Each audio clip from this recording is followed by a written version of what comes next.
Welcome to Are We On Topic Yet by the Wild Wonder Collective. Where faith meets real life and nothing's off limits except perfection.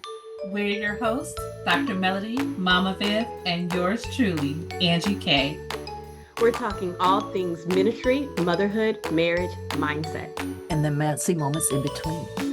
Here, the conversations are real, the grace is deep, and the coffee, well, hopefully it's still hot. So whether you're driving, multitasking, or hiding in the bathroom for 5 minutes of peace, grab your pen, grab your journal. Or let's be honest, your laundry basket, and join the convo. Let's get into it. Welcome. Listen, let me just say, we are in season 3, and I don't know what episode we're on, okay? I don't either. None of us do. Don't you love it? Yes. We are on topic yet, right? Okay, so let me tell you real quick why we don't know and why I got to get my groove back. Okay, so It's the when glances. we record, listen, it's all of this, right? It's all of this. Okay, so when we record for these episodes, we actually just kind of like rattle it on off. We actually had like a whole like rhythm to our recording, and life started happening, and like little people had stuff at school, and all kind of stuff was going on, so we had to like pause recording. And then that meant that our episodes were getting ahead of our recording time, so we are like all out of whack when it comes to the count of the episodes. But that's okay, you're still gonna get every episode we promised for season 3.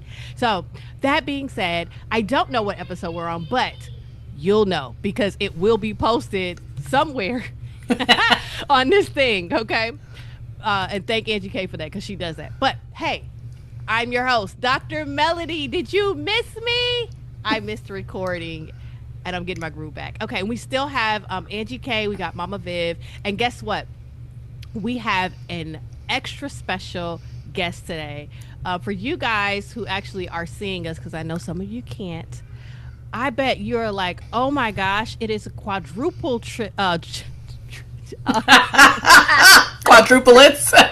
Yes, right? Because people always say that me, Angie K, and Mama Viv look alike, and now we have brought Angie K's twin, like in more ways than one. I'm glad I missed out on those birth pains. I'm going to tell y'all, she hates for people to call her my twin.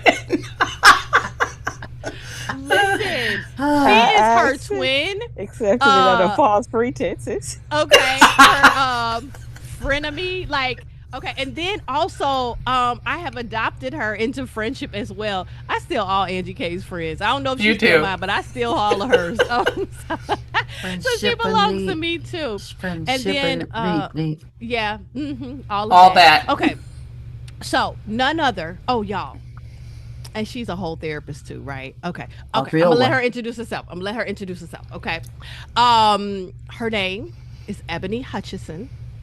I think I said it right, even though she's my friend. Okay. But Ebony, tell the people who you are. I promise y'all I'm gonna get it together. Go ahead, Ebony. Tell the people who you are. Well, thank you for having me, and I hope that I am going to stay on topic as well. So my name is Ebony Hutchinson, and I'm a licensed clinical social worker in the state of Missouri. And one of the things that I enjoy the most about the work that I do is understanding that it is an exchange of energy. Yes, there are definitely ethics and guidelines and best practices that we use, but understanding that there are times where a client is the most vulnerable, open, and honest with me than they've been with anybody else in their world, even including like clergy, pastors, ministers. And I don't take that lightly. That's a huge honor. And I think one of the reasons why the clients that work with me, why we click, why I resonate for them, is because I do practice from a space of transparency. And so, in going through my journey with grief, I made it a goal to grieve openly and honestly, to normalize the experience of grief. It's not a process that we go through that ends. It's not, you know, something that stops. You know, grief is lifelong. It becomes embedded, you know, into your essence, your being, your fiber. And so if we normalize being able to talk about what that experience feels like, then we create a space where individuals aren't dying inside because they're trying to contain this energy, these feelings, these thoughts that the world just doesn't make space for them to feel out loud. So awesome. And if you guys have not figured it out yet, we are talking about grief today. Yes. I probably should have said that. What's the name of our topic, Angie K? Yeah, so today we're talking grief has layers, the pain we carry and the hope we hold. So awesome. So listen, we have brought Ebony here, as you can hear, because she is not only a therapist, but she's also a therapist who has experienced grief firsthand. I'm going to rattle off these topics that Angie K has. I mean, there are many because we know how she is. But in addition to that, we're going to let Ebony tell her story after this. And so just to kind of set the stage for you guys as to what her experience has been. So today we plan to try to hit on the layers of grief, how grief shows up, holding space for sorrow, where hope meets grief, practical ways to walk through grief, and encouragement. Okay, Ebony, share your story. All right. So, my husband and I in 2018 found out that we were pregnant. This was after going through fertility treatment and having fertility specialists pretty much tell us that my eggs would never result in a pregnancy and that we would need to get donor eggs. And that's a much more complicated process than sperm donation. And so we had pretty much, well, I won't say he did. He always knew that we were going to get pregnant.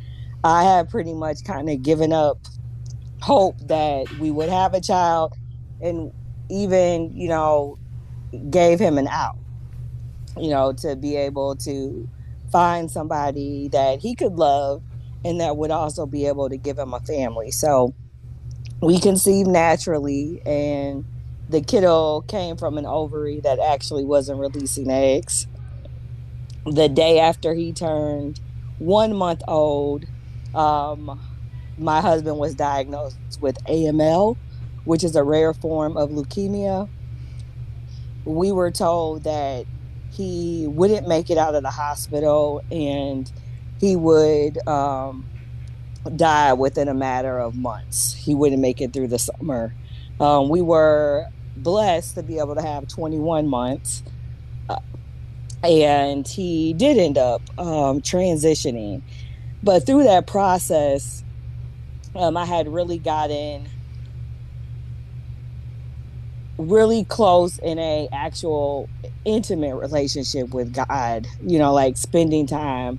The blessing by Elevation Worship was just like an anthem that I had. And I remember closing out 2020 with their service online, the end of the year, and the blessing closing out, and just feeling this huge wave of like peace, just like this confidence, this understanding that, you know, my family would be okay, from, you know, generation to generation, and everything that song says, the blessing, that prayer.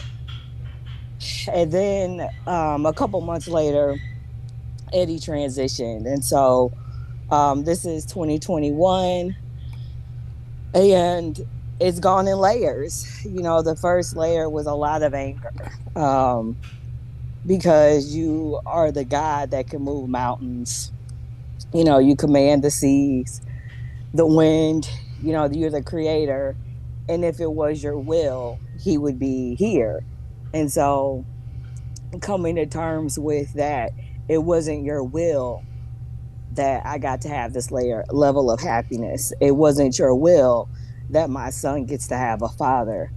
Um, was very hard. And I was very transparent that, like, I'm mad at you. Like, I'm not rocking with you right now, even though, like, I know that you're the only reason why I'm making it through, that you gave me this baby that would push me to push and to fight when I didn't want to. But I'm still angry. Then getting to a place where understanding, that I had my Job moment and really understanding what that story means. And for me, even feeling like it has been mistaught, it is not, to me, about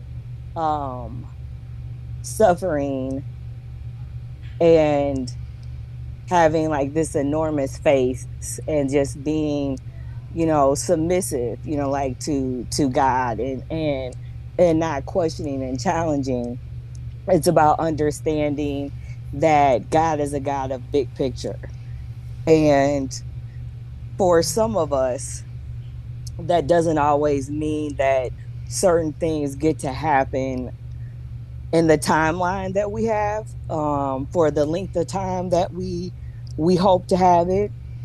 There are things that I'm doing professionally in my community that I would not be doing if this didn't happen. I've always been an amazing clinician, mentor, supervisor, but I would not have expanded the work that I do on a larger level if Eddie would not have gotten sick and passed. When he got sick and he was just this, he went from the doctor telling us that he didn't have 3 months to the doctor being in denial for 6 months when WashU and MD Anderson told him this man is dying, and that this doctor was in denial for 6 months. And he's an oncologist, and this is what he does. And he couldn't accept science because of the connection and the person that he was. And he was a healthy person. He was truly, truly, angelic, like soul, really. And I just knew that with whatever time I had left on this earth, I wanted to do something good and do something meaningful. And that the rest of the time that I had left on earth, I wanted to be a part of the change that I wanted to see in the world. And I know for a fact that that would not have happened at that level if he would not have gotten sick, which has created ripples of change in my local community that would not have happened because I wouldn't have created my nonprofit, the Community Reach, and we wouldn't be working to address barriers, and removing barriers for accessing quality and specialized mental health therapy, regardless of what you can afford. And then I got to, understanding that through that Job story, Job wasn't restored, just the rest of his life was blessed. Like, he didn't literally get back what he actually lost. Yes, he had a family again. Yes, he had land, a house, all possessions again, but he did not actually get back what he lost. And if you got to talk to him, and said, hey, let me FaceTime old boy real quick, I think that he will probably say, if I had my will, I would not be used as, this story to give people peace and comfort during suffering. And I would have wanted my life the way that I knew it, right? But but that's what being a big picture guy means, is that, some of us, what our purpose is, it comes through pain. And that's what catapults, while we're here. I thought I was created and designed to be a therapist, but that was just, like a talent. And it's a gift that I could have used in the physical realm and still did amazing things. But in order to use that gift and that ability the way that God really created me to use it and why I actually have it, I had to go through what I did and be doing what I'm doing now. And now where I feel like I'm at is, you know, just accepting that this is my life and this is actually my story.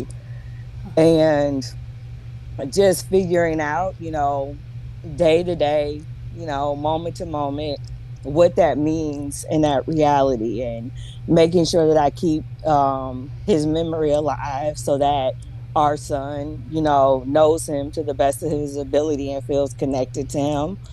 Um, Feeling completely honored and blessed to have met such an amazing human being that chose me. Um, and that I got to experience love in its purest form. Um, it was unconditional, it was healing, it was safe, um, it was honest, you know, and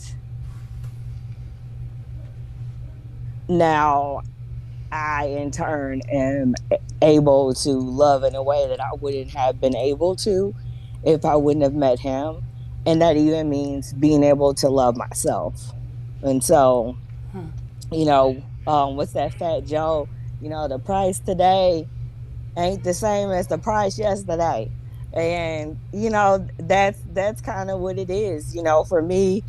Um, like coming to terms with like dating apps and websites and all of those things are really not going to work, and it has to be organic if that is what my future looks like, because I have such a strong level of understanding and awareness of what a marriage is supposed to be like, what a partner is supposed to be, what love is supposed to be. And it's not like looking for somebody that is exactly like Eddie, but is that I know what this is supposed to feel like and this ain't it. And I'm completely at peace with being single, if that's not what I can have, because I know what partnership looks like. And women outlive men, and if I got to go through this again, it's either gonna be somebody that is a very deep pocket daddy, or somebody that can come up and show up the way that like love and partnership is supposed to be. Because we ain't doing this till death do us part just to be doing it again. That's all I'm saying. And that's just kind of where I'm at. Like now it's like actually feeling like myself again, because things that they don't talk about is like what becoming one with somebody looks like, and that there's a level of yourself that kind of goes dormant, when you merge and become one with somebody, and then figuring out how to undo that um is complicated. um and the thing that I've like given people space with me, well, no, you going through a divorce is a level of trauma, just like like me losing a spouse. Like, you're grieving that's a death of a life, that's Yeah. a death of something that you built. And so my pain isn't greater than your pain, because physically the person is still here. Because when it comes to what your life look like, they might as well not be here, because that life is not an option for you either. So I think that it's also made me be able to hold space differently for people. Man, first of all, let me just say thank you for sharing your story. There are so many nuggets and chunks and you know what I mean, just a whole wealth of information that we can glean from that. But you literally slid us right into the first topic. So I don't know if you had just cheated and looked at the notes, but but you slid us on in. And so what Ebony was talking about all the way at the end there was that when we think about grief, a lot of times we do think about death. Like that's kind of like our go-to, but we grieve a whole lot of different things. And so ladies, as we hit this topic, what type of grief like popped into your mind first? And I'm going to list out the ones that Angie K had on the list just in case we don't say your topic as a listener. But grief from death, grief from dreams, grief from disappointments, and grief from transitions. And I will say for myself, the very first thing that popped out for me was grief from dreams. That scripture, what is it? A dream deferred makes the heart sick. Yeah, it makes the heart sick. Thank you, because I'm like, Lord have mercy, y'all. So much happening in this brain right now. A dream deferred makes the heart sick, but a dream realized is like a tree of life or a well of life or something like that. Listen, that is like so real to me. I really feel like if I was not pursuing my dreams, and I feel like this for many people who have like deep dreams that God has implanted inside of them, that it literally spirals you into a depression. It spirals you into a depression. I think that that's what it's talking about. But when you are able to chase after them, that it produces life inside of you. And so when you're not able to do that, or it is not realized, I do feel like there's a real big grieving process that comes with that. And so that's the one that stood out for me. Yeah, I think immediately it was losing people to death that stood out for me. Partially just because I've just been around a lot of death these last 8 years, and so that's just kind of loud in my environment. But then also, you have to excuse me, clear my throat. But anyway, while Ebony was talking, I was there with her, during this. And so there was a lot of different layers of grief as I was with her, going through this. And I just thought about how one of the layers of grief that was really hard during that season was our friendship. Like, there was a big transition in our friendship. Ebony is one of my very best friends, but it was so hard for us to hang out together after this happened because, I still had my husband, and I had a family, and I had something that was taken away from her. And so, that's just naturally hard for somebody to be around that when they're still in a place of so much hurt or whatever. But that was another grief that stood out to me, was that friendship transition. Yeah. Yeah. And I could probably talk on, go ahead. Just, I would say too, what was really important is that even though there was definitely a shift in the dynamics of the relationship, like, I couldn't go see my grandparents. Like, I just couldn't be around people that had what I didn't have anymore. Yeah. And my grandparents was like, I'm never going to have that.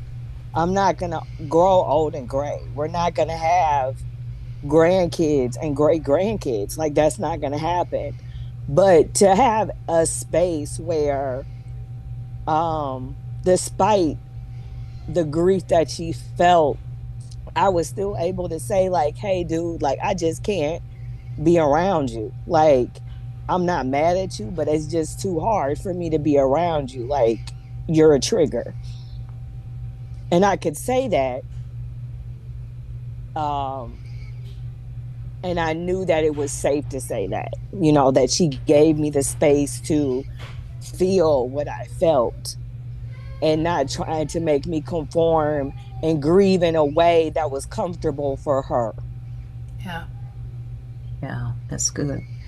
I was going to say I probably could talk on all four of them. I've been around a long time, and but I think I'm gonna choose the one grief from disappointment, life looking different than you expected, and of course I'm going back to that divorce, and and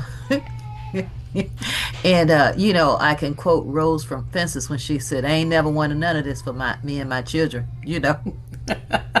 And that's exactly the way I felt, though. It was, I had pictured, I said, okay, God, if I serve you, I do what I'm supposed to do, be a good person, all of this, and then you're going to take care of all the rest. That's another episode. We don't know which one. Yeah. But anyway, but things changed. And so I went through a time of grief because I was very disappointed. And the spiral that I started going down with going through a divorce. Yeah. Yeah. Well, let me just say, first of all, ladies, we have like 6 minutes left, but we're not worried about the clock today. We're not worried about the clock. The clock is not our God. Yeah. Y'all don't know. We was just praying that this morning. Okay. But yeah, so yeah, please. So this is too important. we're gonna hit on it, but just know, like, you know what I mean? Our time is our time. Special. No, well, to some degree. Okay, so we're talking about the different types of grief, but y'all, how has grief shown up for you? I'll speak to this. I'm gonna let y'all jump in, but one of the things I have learned about grief for myself and others as well, working as a therapist, but I know I like to talk from my own experiences because I'm me. But grief, it like comes in waves. It's generally not this thing that just latches onto you for dear life and never lets go. Not to say that people don't have waves throughout a real span of time, but generally it's not a constant for me where I'm just like overwhelmed by grief. It's normally like this wave of grief that comes and it subsides, and then it makes its cycles. And so how quick those cycles come, I think depends on, the time and the space, but that's what it's been like for me. Yeah, I'll say that I felt numb. And even though I was laughing, because I'm a person who laugh a lot and tell a lot of jokes, okay, all of that was still going on, but inside I felt nothing. And that was a little scary, and I'm like, God, what is wrong with me? I feel absolutely nothing. I don't feel sad. I don't feel mad. I just don't feel anything. That was really weird. Yeah. I think for me, grief showed up as weight. Like, I'd like to comfort eat. I just do. It's bad, but I do. And I'm sorry, y'all. I'm an excellent baker. Just am. And Yes. Yeah, so I would bake cookies and stuff like that, and I would eat them. But so it showed up like that, and then it showed up like me feeling like I couldn't move. I've made mention before. I've lost children. I've lost 4 children, and literally some days I just felt like I couldn't move. I couldn't get out of the bed. I couldn't, even though my children's, coming in there saying, Mommy, let's do this and that. I just couldn't do it, and my husband would just have to take over, and help them through their mother, having a whatever attack, a depression attack. I would just say the body. I think a lot of times if you are able to start feeling more comfortable with recognizing like what you feel in your body will tell you something before you can actually put words or thoughts to it. And so right now, if like you can hear my voice, I have been in the house for the last 5 days, so I'm not sure why I have a cold, other than the fact that since he's passed, I typically get sick around holidays. Wow. Thanksgiving, I always come back to work, with strep or, some type of a virus that is it's a virus, you just gotta, like let it take its course, no name virus. It happens often. And so just kind of listening to, your body, like even aches and pains. Yeah. We are, it's not separate, everything is connected. And so if you just kind of get in tune to what messages your body is giving you, because at some point it gets to your brain, right? And so if you can kind of get in tune with that, maybe sometimes you're able to stop it from getting into an emergent zone. Like what I try to use with clients is like an example of like asthma. And how do you know your asthma is well managed? How do you know that your asthma is starting to get, flaring up, versus how do you know it's a crisis? One, I don't ever use my rescue inhaler. Oh, I'm having to use my rescue inhaler. Oh, I'm in the hospital having to get a breathing treatment. So what does that look like? And what does that feel like with grief? When it's your day to day and your grief is manageable, what does that look like? Like I can look at pictures of X, Y, and Z. I can do blah, blah, blah. Like, what does that look like? And trying to help give what is that? Help me, help you. So, like help yourself, like, and kind of start to realize what your signs look like. Yeah. I love that you brought that up, because when I was talking about the waves for myself, what it generally shows up for with me is like anxiety. Like I'll feel very anxious inside, and it will affect like my breathing and things like that. And so so that's what I mean with the waves. It'll be me having to like slow down, sit, focus on my breathing, realize that this anxiety is not actually going to stay with me, and if I could just breathe it out, it'll run its course. So but yeah, that's such a good tip. Go ahead. Let me just say real quick, what surprises me sometimes is that I feel like I'm not thinking about anything, and then all of a sudden, bam, I'm just crying from grief, and you're like, where did that even come from? Obviously it was there lurking somewhere. You just got to put on Absolutely. some Adele sometimes and just let her do her magic. Absolutely. All right. If it's some crying that needs to happen, Adele will get it out of you, baby. Listen. And write that down. If I say, and that's taking us into holding space for our sorrow, right? One of my favorite scenes off of The Chosen is, and I'm sorry y'all if y'all haven't seen The Chosen, but we a few seasons past this, y'all. They on season 6, so if I'm giving out a spoiler. Listen, you a few seasons back. But one of my favorite scenes from The Chosen is when Peter is concerned about Thomas. Thomas has lost a loved one, and he's really, really angry about it, like Ebony talked about. And Peter could relate because Peter felt the same way when he lost a loved one. And so Peter is like talking to Jesus, and he's like, Jesus, we got to do something about this. Come on. Like, because he doesn't want Thomas to feel that way. And so Jesus looks at him, and he's like, well, what would you have us do? And and Peter is like, essentially like, saying like, take it away, like take away this pain of grief. And Jesus responds and says, you of all people know that's not how this works, but you would be a great person to go and sit with him while he's going through this, because you have been there. And so literally Jesus teaching Peter how to sit in sorrow with someone and allow them their process, as opposed to trying to take away the process, because it's hard to see your person in pain.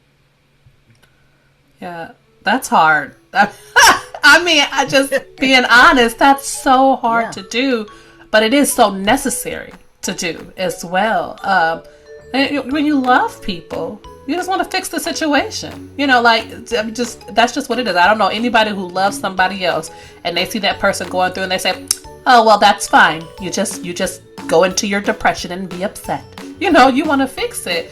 And, but the thing about grief is usually there's no way for a person to fix it. Like, I can't think of anything that somebody could have done when that, if they came to visit me, that would have taken my grief away. I don't know a thing, and so the best thing that they could do was just be there. That's it. Yeah. And do we think that grief has a timeline? Is there too long to grieve, or is there a cutoff for it, or what do we think about that? I don't think we have control over how long we grieve, No, and I think that it resets because we come to learn and understand grief differently depending on what transitions and where we're at in life. The first day of first grade was not super challenging or emotional for me, but kindergarten, I should have took the day off. Pre-Ks, I was a mess. But I'm sure that of Are We on Topic there will be Yet another from the first Wild day of Wonder school Collective. If today that'll made you reset laugh it, or feel a little more again seen. for me. Right Go ahead now, and I hit can subscribe, share it with a friend, and leave have us a him in review. activities and do that. But I'm sure that there's going to be a day again where him being in activities and seeing the families together doing them, like for the T-ball and all that, like that'll trigger again. He gets 16, like he has to learn how to shave. There will be different things and different times that'll reset that clock for me. But instead of it being like a timeline, I prefer looking at it as like the acuity, the intensity. How well is it managed? It's not so much that you get up and you're crying every day, because that might be part of your baseline. It may not be part of my baseline grief, but is your crying interfering with your ability to get things done around the house for your kids? Execute your roles and responsibilities for work. Is it impacting your ability to pay your bills, even if the money's there? Like, how intense and what's the acuity of your grieving, and how is it impacting, your day to day? Yeah. I think if you want to say, is there a timeline? The timeline is a lifetime, because there's a lifetime worth of missed memories. And so take every single one of those memories and you count out how much time that takes. And I guess that's your timeline of grief right there. That's such a good one, though. I think that's a very realistic thing, especially when we're talking about loss in the terms of like death or even divorce, right? I mean, those things can be across even dreams, right? Across time, right? So what role does hope play in grief?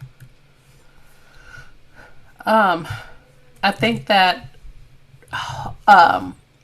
hope helps you to deal with grief. And it's hard, I think, at first when the whatever thing that causes the grief first happens. It's hard to find the hope. But somehow God is gracious and he lets that hope shine in. And once it starts shining in, that door starts to open and things start to change and you start to see things differently. And I'm talking from my point of view, my vantage point. When I lost one of my children, the very next month, before my body could even have a cycle, I was pregnant again. And this child came to live on the earth, and he became hope for me. It was very scary because it was like I was holding on to him as hope, but I felt like at any moment the hope could be snatched away. But I literally had to just keep asking God, let me hold on to the hope. And that's not the words I used, but that's what I was saying. Let me hold on to the hope. Let me hold on to the goodness of this moment. And slowly but surely, my heart and my mind started to come to a better place about the loss, because I was holding on to the hope of what I was about to gain. Yeah. It's like saying hope doesn't erase the pain, but it stands beside it. Yeah.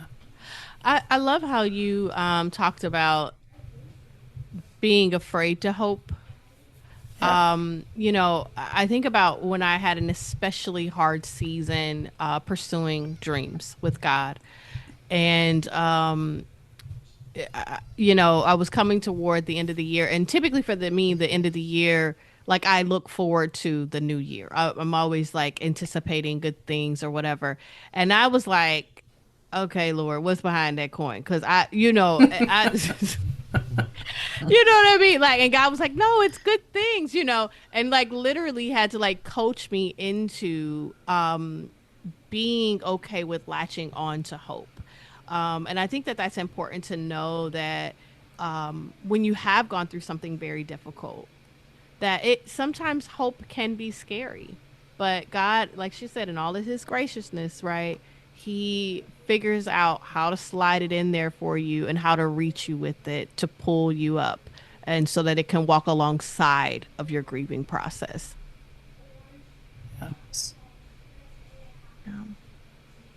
So, what are some practical ways that we can walk through grief, guys? I think that we have to commit to the existence of grief.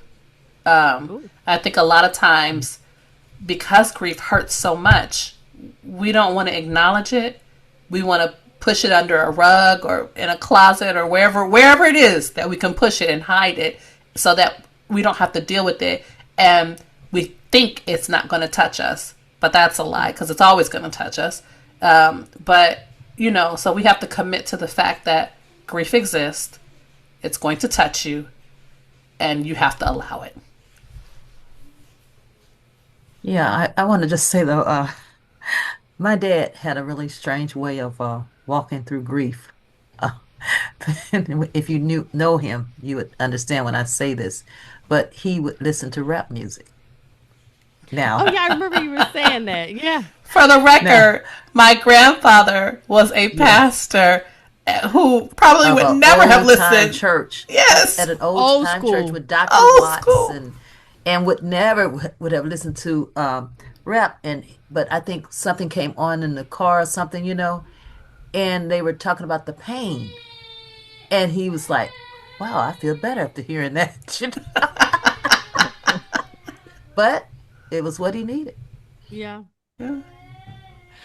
I normally like to say to people, one thing is you can't outrun grief, and I know like Oh we yeah. like to. Yeah.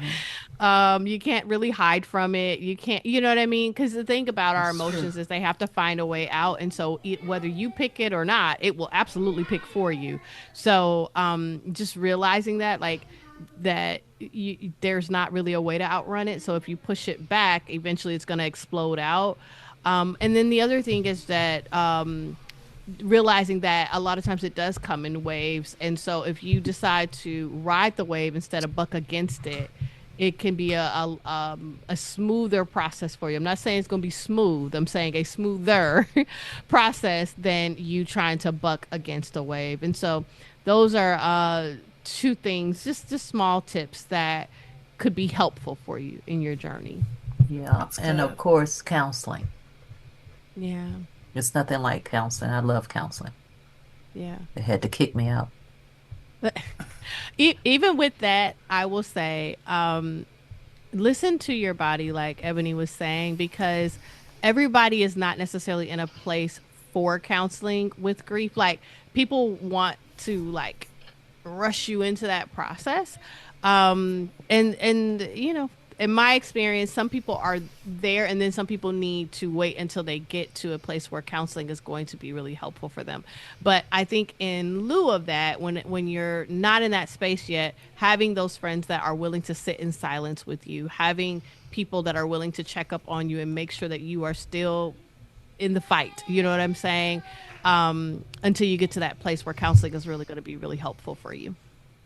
Um, I think there are things where um, if you are able to take time off around dates that feel like that they could possibly be heavy or more challenging than others, be proactive. Um, if there are times of the year that are heavier than others, phone a friend, identify that person who can be on standby, who can be somebody that you make plans with. But if you cancel them or need to pivot, they're flexible.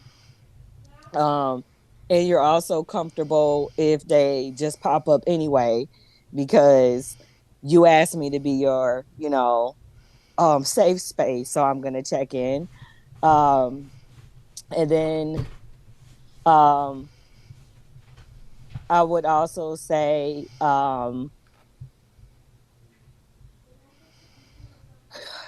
allowing people to be there for you, and allowing people to be there for you doesn't always mean sitting and talking. um what is the thing where they say like mirroring and body doubling? Like that's something that could be helpful for individuals that are like neurodivergent to get something done. That can also be helpful like with depression, or grief. Like if you're struggling with getting laundry done, having someone that is there with you, and they're with you while you're doing the chores. If it's cleaning up your kitchen, a few people in there and everybody has, a task. If it's you're not feeling like cooking, but you know that you shouldn't be eating out every day. Um a friend who has a family, so they are always cooking in large quantities and can probably have, a couple meals for you a week, right? Just thinking about how people can show up in a way that would be the most beneficial for you. So good. Well, friends, we have come to our place of encouragement. And so we are going to give a word of encouragement to our listeners. And then we're getting ready to close out. Okay. So, who would like to go first? What encouraging word would you like to give to our listeners? Oh, I'm going first because I'm not going last. What? I know. You've got to be quicker than that. So the word I would give, the encouragement I would give is healing doesn't mean that you're forgetting or letting go of the person or things that caused you the grief. Sometimes people don't want to heal because they're afraid of letting go of the person or the memories or the things like that. That's not what healing means. And so it's okay to heal. Oh, I love that. And mine's going to I'm going say to that. say that. No, When I said I love that, I was still talking. You cut me off, and so I'm going to go ahead and say to meet yourself What are you gonna where you say? are. It's okay to be in whatever space you're in, and you're going to meet yourself there and give yourself permission to be in that space. Okay, and I'm going to say that there is no timeline for healing. Heaven is not rushing you, so don't rush yourself. Oh, I love That's this. good. See, such good ones. What do you got for us, Ebony? I'm going to say that grief is going to come knocking on everybody's door. So there's no need for you to keep it a secret. Let it out, because it's just going to help somebody else know that it's okay to let it out as well. Oh, That's so good. awesome. Yeah, Yes, such good ones this time. All right, ladies. this Okay. time. I know, right? All those last episodes, I don't know what advice y'all were giving. Right out the window. Um, Don't hold it Ebony, against us. thank you so much for Thank coming. you. We enjoyed you so Yes. much, and we appreciate you sharing your story and all the information that you gave to everybody. Do you want to give everybody a way to come reach you if they want to try to contact you for services or anything like that? So I do some coaching, some parenting coaching. And you can find me at Ebony EBONY at Ebony EBONY Cherie CHERI.com. So awesome. So Okay. professional. I know, right? Yes, she is. Well, we're coming to that time, friends. We're getting ready to say goodbye. But first, Angie K, what are we talking about the next episode? Who knows? The next episode, whatever number that will be, we're going to talk about healing your inner critic, grace for the voice in your head. Ooh. Look for What happens 99 if you were podcasts. nice to yourself? Okay. Well, that is it for this week. We hope that you enjoyed and got over all of our shenanigans. And we will see you next week. Bye, guys. Bye. Bye. That's another episode of Are We On Topic Yet from the Wild Wonder Collective. If today made you laugh or feel a little more seen, Go ahead and hit subscribe, share it with a friend, and leave us a review.